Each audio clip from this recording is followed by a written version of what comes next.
Welcome back to our UPS Store broadcast booth in Detroit. We get to our highlights, and the highlights began very early tonight. Mark Ellis leading off the game for the A's against Jeremy Bonderman.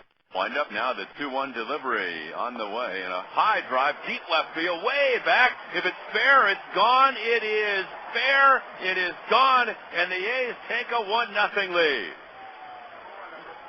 Just like that. Number 4 this year for Mark Ellis, leading off the ball game. Mark Ellis got a fastball from Bonderman, fell high, and just drilled it. About 10 feet fair down the left field line, 1-0 A's. A's made it 2-0 against Bonderman, who entered the game with 14 wins, third best in the American League. In the second, Jay Payton led off with a single. Bonderman actually moved Payton to second with an errant pickoff throw. So on the E1, Payton was at second. Nick Swisher struck out. Adam Melhuse getting a start tonight for the A's behind the plate was next up. Here's the 1-1, and it's a high fly ball to left center. Granderson going back, still going, nearing the track. It's over his head and off the wall. Payton is around third. He will score easily on a 2-base hit. Shot to left center field by Adam Melhuse, and it's 2-0 Athletic. So Maka is shaking up the lineup tonight, and so far it's paid off. Melhuse looked like a fastball that came back over the middle of the plate. And batting left, drilled that ball to left center off the track, one-hopping the wall. Melhuse making just his 13th start this year behind the plate, had a double, 2 singles, an RBI, a run scored, and a walk. So the Athletics leading 2-0 going to the third against Bonderman. Mark Kotze led off with a single, then Bobby Crosby walked. A base hit by Chavez loaded the bases for Dan Johnson. Bonderman with a check of third in the pitch, and it's a broken back ground ball to first base. Pena bobbles the ball, goes to second just in time. Johnson safe at first because Pena had trouble getting the ball out of his glove, and Kotze scores an RBI from Dan Johnson, and it's 3-0. And thank you very much, say the A's, because Pena had to play at the plate. It's going to be a tough double play anyway, even if he fields the ball cleanly and throws to second, and he had an out at the plate if he had chosen to go there. He didn't, so the A's led 3-0, and the next hitter was Jay Payton. And Bonderman throws again, and Payton lines it to center field, base hit. Had to hesitate for a bit to see if the shortstop Infante would catch it. An RBI single for Payton as Crosby scores, and Johnson goes to second, and the A's now lead it 4-0. And we have got bullpen activity for the Tigers. That bullpen would come into play in the fourth inning. It was still 4-0 A's when the A's batted against Bonderman. In the fourth, Melhuse led off with a single, and then Scudero sent to Bonderman out of the ballgame. 2-1 pitch.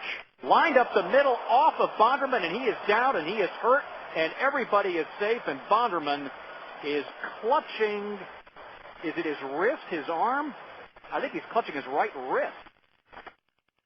And he is in a tremendous amount of pain, rolling back and forth on his back.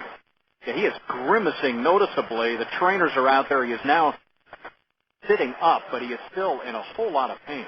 And that ball was just smoke. And the crazy thing was he was probably about one base hit away from coming out of the game anyway. Right. X-rays were negative on Bonderman, but still very preliminary. He left the game. Roman Colon came in. That's when we had a very long delay because at the same time Bonderman was hurt, the home plate umpire, Terry Kraft, had to leave the game with a bad knee, and it took forever for Alfonso Marquez, who began the night as a second base umpire, to take over behind the plate. Our engineer, Al Rosenberg, made a great point in saying that Marquez wasn't scheduled to work behind the plate in the series. He was supposed to work at first base tomorrow, so maybe he didn't have his gear with him in the ballpark, and that might have been why it took so long for Marquez to get back behind there with the gear in place. Anyway, the A's would unload on Colon when play resumed. After Mark Ellis struck out, Kotze came up with 1 out and 2 on. And Colon checks second and throws to Kotze, and it's a long drive, deep right field. Ordonez back, track, wall, gone.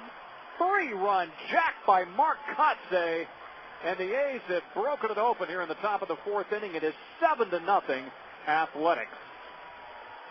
His 12th home run of the season.